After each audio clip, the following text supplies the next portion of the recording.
까지 본문으로 주는 완전합니다 라는 주제로 함께 말씀을 나누고자 합니다. 여러분, 창세기 3장에 보면 창세기 3장 15절에 성경에서 처음으로 복음이 선포됩니다. 이것을 원시복음이라고 이야기합니다. 우리 창세기 3장 15절 말씀 띄워주시고 함께 읽어볼 수 있도록 할게요. 창세기 3장 15절 말씀 함께 읽어보겠습니다. 내가 너로 여자와 원수가 되게 하고 네 후손도 여자의 후손과 원수가 되게 하리니 여자의 후손은 네 머리를 상하게 할 것이요 너는 그의 발꿈치를 상하게 할 것이니라 하시고. 아멘. 여러분, 아담과 하와가 뱀의 유혹에 넘어가서 선악과를 따먹음으로 죽음에 이르게 되었습니다. 그러나 여러분, 이것이 인류의 역사의 끝이 아니라 시작이 되었습니다. 인류의 역사가 여기서부터 시작되어지고 있더라는 거예요. 하나님의 백성인 여자의 후손과 또한 사단의 이 종인 뱀의 후손 간의 전쟁이 이때로부터 시작되었다라는 겁니다. 인류 역사 가운데 뱀과 뱀의 후손은 끊임없이 여자와 여자의 후손들을 공격할 겁니다. 또한 뱀은 여자와 여자의 후손들의 발꿈치를 상하게 할 겁니다. 그러나 결국 중요한 것은 뭡니까? 여자의 후손이 승리할 거라는 겁니다. 여자의 후손이 뱀의 머리를 상하게 함으로 승리하게 될 것이라는 이야기입니다. 여러분, 이는 곧 동정녀 마리아를 통해서 태어나실 여자의 후손이신 예수 그리스도의 탄생을 예표하고 있는 겁니다. 하나님이신 그분께서 이 땅 가운데 인간의 몸을 입고 내려오셔서 예수 그리스도께서 인류의 연약함과 죄악을 끌어안으시고 십자가에 못 박혀 죽으셨습니다. 그리고 3일 만에 다시 살아나심으로 죄와 사망과 사단의 권세를 그 머리를 깨뜨리시고 부수셨다는 겁니다. 그러므로 말미암아 영원한 승리를 성취하셨다라는 겁니다. 여러분, 이 내용이 창세기 3장 15절에 기록된 원시복음의 성취의 내용인 겁니다. 여러분, 제가 오늘 창세기 38장 말씀을 나누면서 왜 이 이야기를 드리냐면, 여러분, 본문에 등장하는 유다의 가문의 이야기가 여러분 이 이야기와 맞닿아 있다라는 거예요. 장차 여자의 후손이신 예수 그리스도께서 이 유다의 가문을 통하여서 오실 것이기 때문입니다. 여러분, 유다의 자손으로 이 땅에 오실 분께서 예수 그리스도시라는 겁니다. 오늘 본문 38장 8절과 9절, 오늘 창세기 38장 8절과 9절 말씀에 보면 여러분 무려 3번이나 씨라는 단어가 반복되어지고 있습니다. 여러분, 이 씨라는 단어는요, 히브리어로 째라라는 단어예요. 이 째라라는 단어는 두 가지 의미가 있습니다. 한 가지는 씨고요, 그리고 또 한 가지는 후손이라는 의미를 지니고 있습니다. 여러분, 결국 이것은 오늘 이 유다의 가문의 이야기는 단순히 우리와 아무런 상관없는 옛날 옛적의 한 가문에서, 한 가정에서 일어났던 어떤 이야기를 하고 있는 것이 아니라 과연 이 유다의 가문을 통하여서 하나님께서 약속하신 여자의 후손이 태어날 수 있을 것인가, 하나님의 구속사가 완성되어질 수 있을 것인가 라는 것을 바라보는 문제라는 겁니다.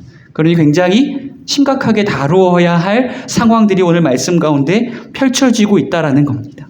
여러분, 자, 그렇다면 과연 이 유다의 가문에서 여자의 후손이 태어날 수 있을지, 또한 하나님의 구속사가 완성되어 갈 수 있을지 오늘 말씀을 통하여서 함께 나누어 볼 수 있도록 하겠습니다. 여러분, 오늘 본문 말씀 1절과 2절 말씀, 본문 1절과 2절 말씀 함께 합독하도록 하겠습니다. 그 후에 유다가 자기 형제들로부터 떠나 내려가서 아둘람 사람 히라와 가까이 하니라.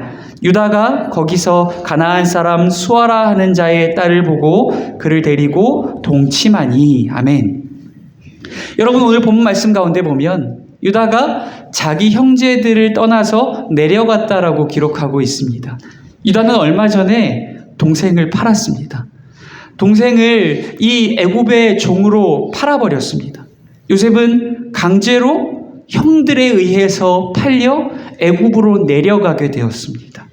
그리고 또한 요셉을 판 장본인인 유다도 형제들을 떠나서 내려갔다라고 기록하고 있어요. 여러분, 이 유다가 왜 형제들을 떠나 아버지의 품을 떠나서 내려간 걸까요? 여러분, 왜냐하면 사랑하는 아들을 잃고 마치 온 세상을 잃은 듯이 상심하고 낙심한 아버지의 얼굴을 볼 낯이 없었기 때문일 겁니다. 또한 함께 요셉을 파는 범죄에 가담한 형제들의 얼굴을 보는 것도 고통스러운 일이었을 겁니다. 아마 그래서 형제들을 멀리하고 이스라엘의 품을 떠나 그렇게 내려가는 길을 선택했을 겁니다. 사랑하는 성도 여러분, 성경에서 종종 어디로 내려간다라고 하는 표현은 단순히 고지대에서 저지대로 내려간다라는 표현만 의미하는 것은 아닙니다. 이것은 때때로 신앙의 하락을 의미할 때가 있어요. 신앙이 침체되어지고 쇠퇴되어지고 하락하는 것을 의미할 때가 있다라는 거예요. 오늘 본문 말씀 가운데 등장하는 이 유다의 내려감도 동일한 신앙의 하락을 그려내고 있는 것 같습니다. 동생을 팔고 이스라엘을 떠나서 가나안의 이방인과 어울리고 또한 이방인과 결혼하는 모습을 보이고 있는 이 유다의 모습이 신앙의 하락이 아니면 무엇이겠습니까?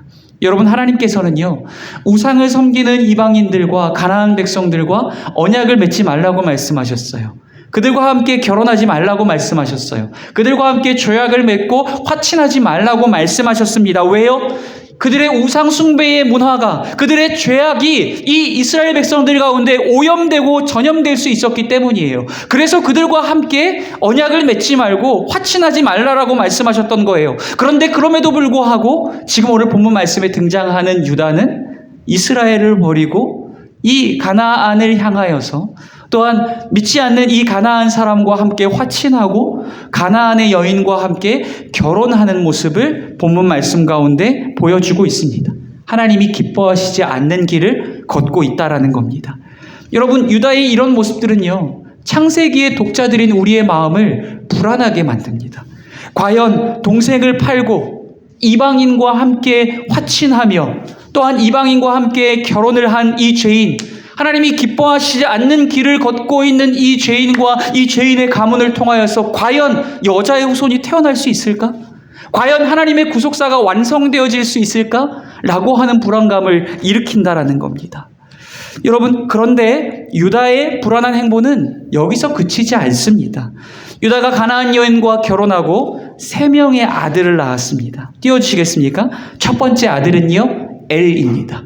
그리고 두 번째 아들은 오난입니다. 그리고 세 번째 아들은 셀라입니다. 여러분, 유다는 다시 한번 하나님이 기뻐하시지 않는 선택을 합니다. 뭐냐면 자신이 가나안 여인과 결혼하였을 뿐 아니라 자기의 아들도 가나안 여인이라고 추정되는 이방 여인 다말과 함께 결혼을 시켰다라는 거예요. 여러분, 유다의 악행의 연속이 이루어지고 있는 겁니다.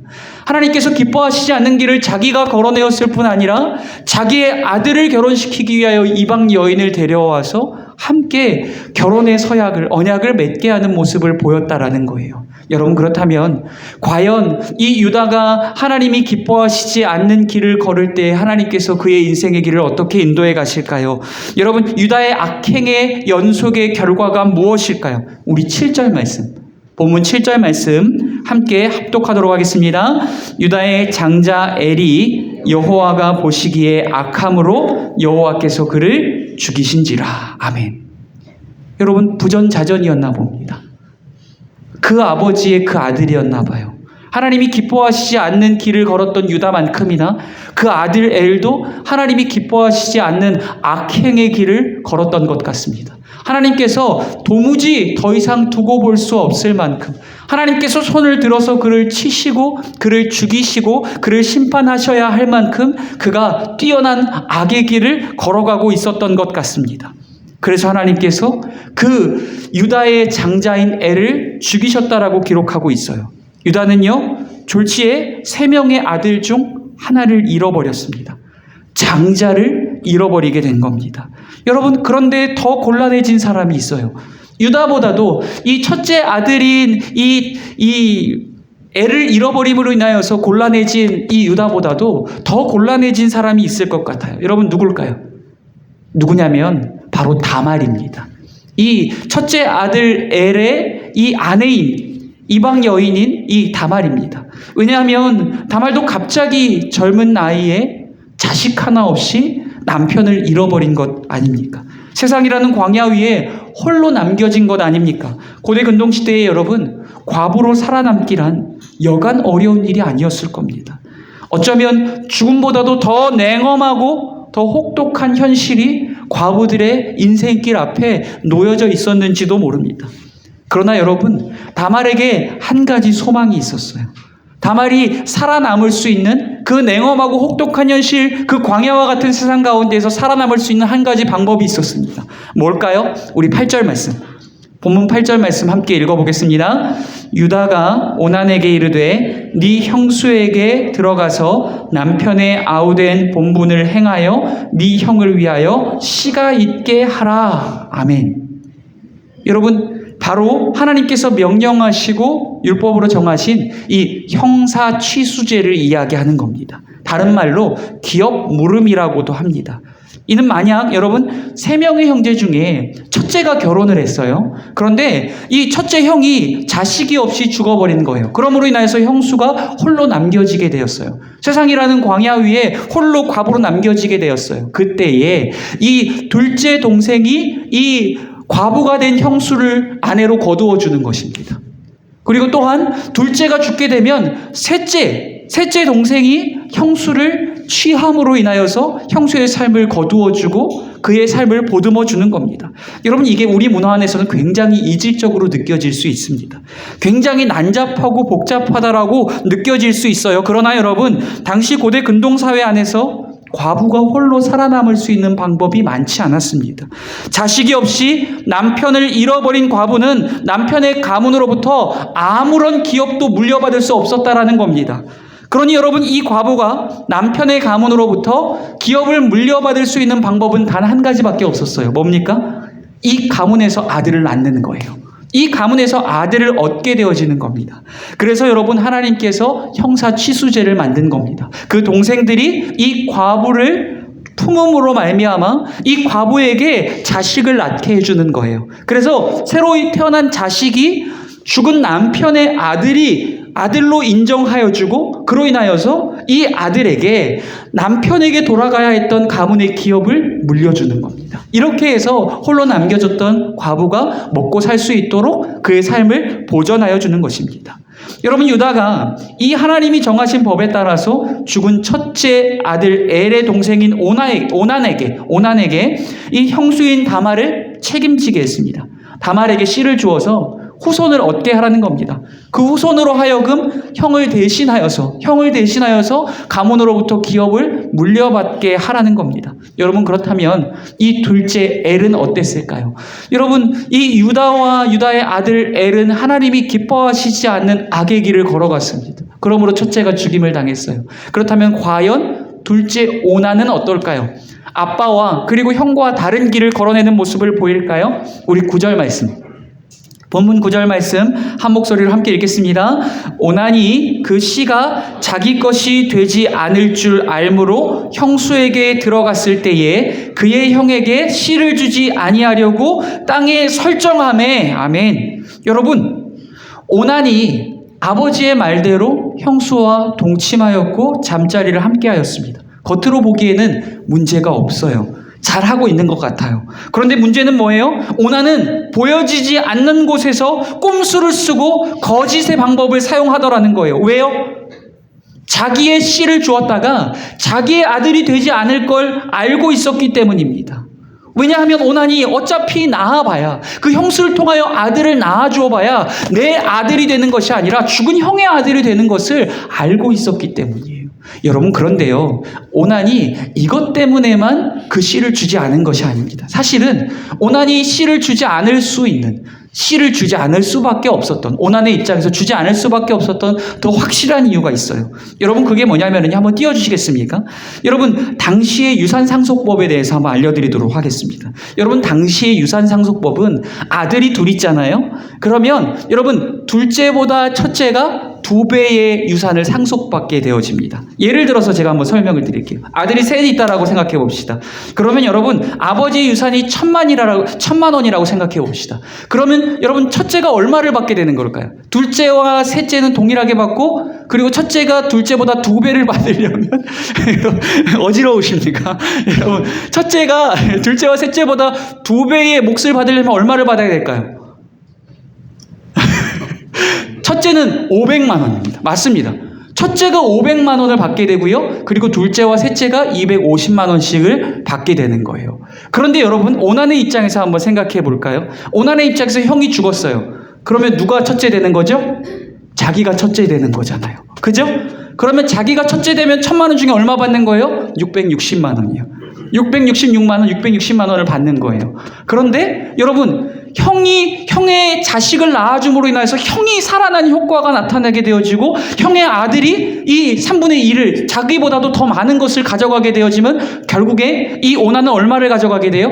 250만 원을 가져가게 되는 거예요. 660만 원이 250만 원이 되는 거예요. 그러니 오난의 입장에서 이 형수에게 이 씨를 줄 수가 없는 거예요. 자기가 훨씬 더 많은 것을 가져갈 수 있는 기회를 잃어버리게 되기 때문입니다. 형수를 배려하고 죽은 형을 배려하다가 내가 가져가는 몫이 너무나도 작아질 것을 계산하였기 때문에 자기가 더 많은 것을 가져가기 위해서 자기의 씨를 주지 않게 된 겁니다. 여러분 이로 인해서 결국 오난도 하나님께서 그의 악함을 보시고 그의 행위의 악함을 보시고 그를 죽이시게 됩니다. 여러분 큰일이에요. 왜 큰일이죠? 여러분 유다에게 아들이 몇 명 있었죠?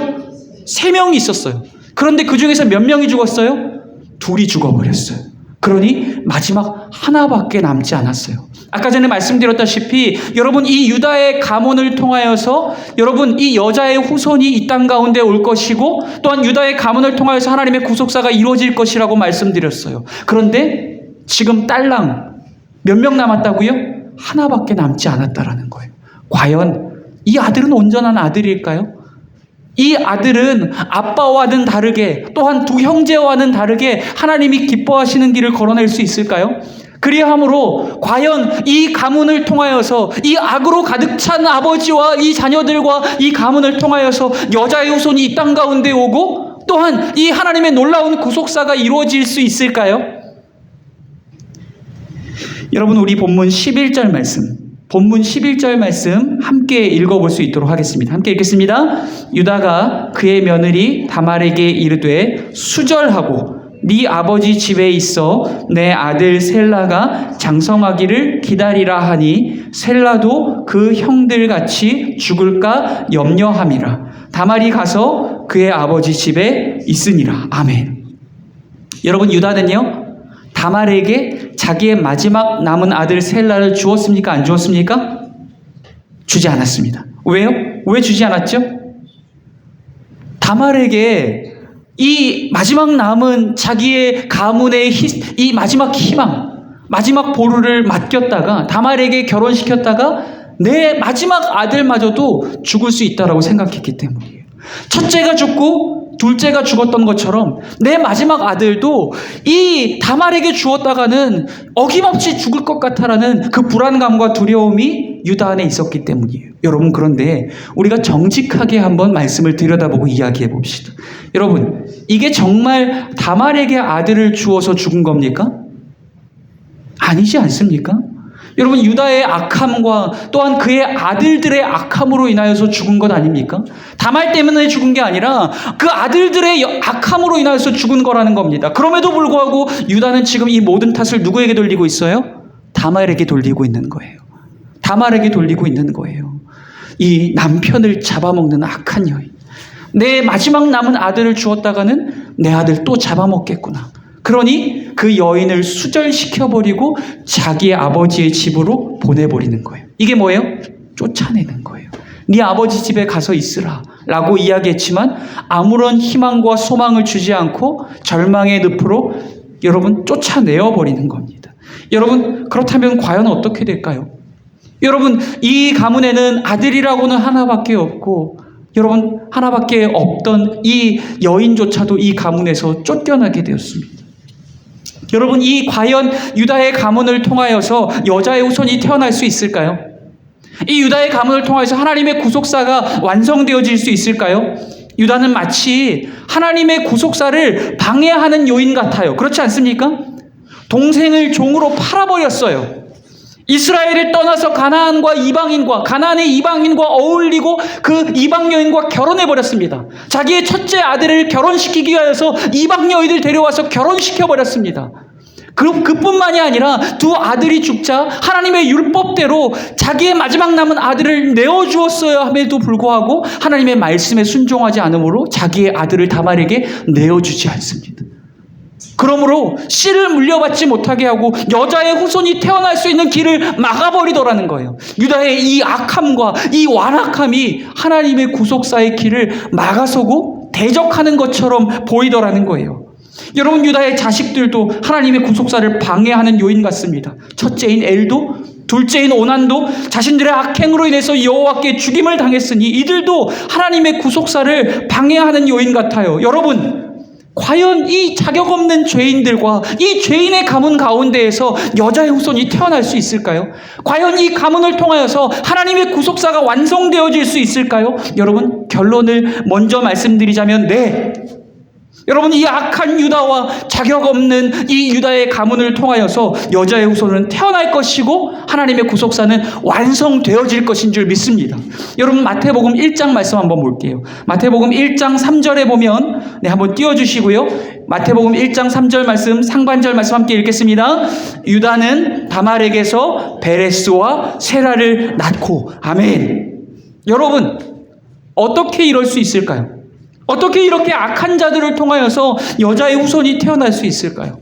여러분, 어떻게 이렇게 악한 가문을 통하여서 하나님의 구속사가 완성되어질 수 있을까요? 여러분, 우리의 머리로는 이해할 수 없습니다. 어떠한 논리로도 설명할 수 없어요. 여러분, 그럼에도 불구하고 하나님께서 이 일을 이루셨기에 우리는 이것을 무엇이라고 이야기합니까? 하나님의 은혜라고 이야기합니다. 하나님의 은혜인 거예요. 여러분, 하나님의 은혜가 뭡니까? 자격 없는 자에게 조건 없이 베푸시는 하나님의 선물인 겁니다. 맞아요. 유다는 자격 없는 자가 맞습니다. 유다의 가문은 자격 없는 가문이 맞습니다. 수없이 많은 죄악과 연약함으로 무너진 가문과 그의 인생이 맞았어요. 그럼에도 불구하고 하나님께서 그들을 불쌍히 여기심으로 그들의 가정과 그들의 가문을 통하여서 여자의 후손이 태어나게 하시고 하나님께서 그의 가문을 통하여서 여자의 후손이 태어나게 하시며 하나님의 구속사가 완성되게 하셨다라는 겁니다. 사랑하는 성도 여러분, 하나님은 자격 없는 유다의 가문을 통해서 여자의 후손이 태어나게 하시고 하나님의 구속사를 완성시키셨습니다. 자기의 아들을 십자가 위에 내어주심으로 그 아들이 인류의 죄악과 연약함을 끌어안고 십자가 위에 우리를 대신하여 죽으시고 3일 만에 다시금 살아나심으로 말미암아 인류의 모든 죄악을 씻으시고 인류를 새로운 소망의 길로 영원한 하나님의 나라로 인도하여 가신 줄 믿습니다. 유다의 죄악도 그의 자녀들의 악행도 하나님의 구속사를 막아설 수 없었습니다. 전지전능하신 하나님, 능치 못함이 없으신 하나님, 뜻하신 바를 반드시 이뤄내고야 마신 하나님, 인류를 향한 구원의 계획을, 하나님 나라의 완성을 반드시 이뤄내고야 마시는 그 하나님께서 인간의 악함과 연약함과 상황과 환경의 열악함, 그 모든 불가능의 요소들을 뚫어내시고 하나님께서 이 구속사를 완성시켜 가신 줄 믿습니다. 사랑하는 성도 여러분, 우리는 때로 죄악으로 가득 찬 세상을 보며 한숨 쉴 때가 있습니다. 우리는 때로 죄악 가운데 넘어지고 쓰러진 교회와 목회자와 성도들을 보며 한탄하고 눈물을 삼킬 때가 있습니다. 하나님의 나라가 과연 죄악으로 가득 찬 이 세상 가운데에 이 땅의 성도와 교회와 이 땅의 목회자들을 통하여서 과연 이 땅 가운데 하나님의 나라가 이루어질 것입니까? 과연 이 땅 가운데 하나님의 약속이 이루어질 것입니까? 불신과 의심의 마음들이 우리 가운데 들 때가 있다라는 거예요. 무너진 현실을 바라보고 연약한 우리 자신과 완악한 세상을 바라볼 때에, 우리 자신을 바라볼 때에 과연 그 약속이 이루어질 것인가? 의심의 마음들이 우리 가운데 들 때가 있다라는 겁니다. 또한 여러분, 우리의 삶이 고난과 환난과 역경 가운데 끝이 없는 어둠의 터널에 갇힌 듯할 때, 아무리 부르짖어도 이 문제가 해결되어지질 않고 우리의 상황과 환경이 변화되어지지 않을 때 과연 하나님의 약속이 내 삶 가운데 이루어질 수 있을까? 과연 하나님의 약속이 내 삶 가운데 이루어질 수 있을까? 불신과 의심의 마음이 불현듯 우리의 마음 가운데 솟아날 때가 있다라는 거예요. 사랑하는 성도 여러분, 그럼에도 불구하고 기억하시기 바랍니다. 유다의 악함과 유다의 연약함과 모든 상황의 열악함들 가운데서도 여자의 후손이 태어나게 하시고 하나님의 구속사를 완성하신 우리 하나님께서 우리의 악함과 우리의 연약함과 우리의 이 세상의 이 땅의 성도와 교회의 연약함과 열악함들 가운데서도 당신이 약속하신 놀라운 약속을 이루어내시며 하나님의 나라를 반드시 완성하여 가실 줄 믿습니다. 여러분, 그 하나님께서 우리를 향한 약속들을 반드시 성취하여 내실 줄 믿습니다. 그러므로 연약한 우리 자신을 바라보면서 낙심하고 연약한 이 땅의 교회와 성도들을 바라보며 마음 무너지고 죄악으로 가득 찬 이 땅을 바라보며 한숨 쉬고 눈물을 삼키기보다 오직 모든 것을 당신의 뜻대로 이루어내시고 약속하신 하나님의 나라를 반드시 성취하여 되실 우리 하나님께만 소망을 두고 하나님만을 믿음의 눈으로 바라볼 수 있는 오늘 저와 여러분이 될 수 있기를 간절히 소원합니다. 그 나라의 소망을 두고 그분에게 소망을 두고 하루하루 믿음의 길을 걸어내시는 오늘 저와 여러분 되시기를 간절히 소원합니다. 우리 함께 기도하고 찬양할 수 있도록 하겠습니다.